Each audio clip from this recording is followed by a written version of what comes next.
ஹாஸ்பிட்டல்ஸில் ECG எடுக்கிறாங்களே, அப்புறம் எதுக்கு echo test? Echo test வந்து மெயினாக ஹார்ட்டில் ஏதாச்சும் ப்ராப்ளம் இருக்கான்னு பார்ப்பாங்க. அதுக்கப்புறம் வந்து உங்களுக்கு ஏதாவது மசில் டேமேஜ் இருக்கா அப்படின்ட்டு பார்ப்பாங்க. அதாவது எக்கோலேயே வேல்வ் அசஸ்மெண்ட் டெஸ்ட்டும் எடுப்பாங்க. ஸோ நம்ம ஹார்ட்டில் 4 வகை வேல்வ் இருக்குது. ஸோ இந்த ஏதாவது ஒரு வேல்வ்லையாவது பிளாக்கேஜ் இல்லை நேரோ பாஸ் இருந்துச்சுன்னா அது வந்து ஹார்ட்டோட ஃபங்க்ஷன் வந்து அஃபெக்ட் பண்ணும். எக்கோ வச்சு பம்பிங் எஃபிஷியன்சி கூட மெஷர் பண்ணலாம். பம்பிங் எஃபிஷியன்சினா ஒரு ஹார்ட் பீட்ல எவ்வளோ பிளட் வந்து பம்ப் பண்ணுதுன்னு மெஷர் பண்ணலாம். Structural abnormality of the heart, அதாவது ஹார்ட்டோட ஃபிசிக்கல் ஸ்ட்ரக்சருக்கு வர பிரச்சனை.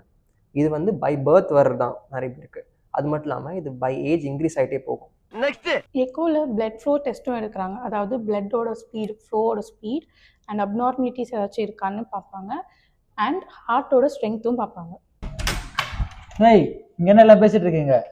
போ இதெல்லாம் லைஃப் இன்சூரன்ஸ்ல வர சண்டே கேம்ப்ல பண்றாங்க. எல்லாம் கிளம்பு.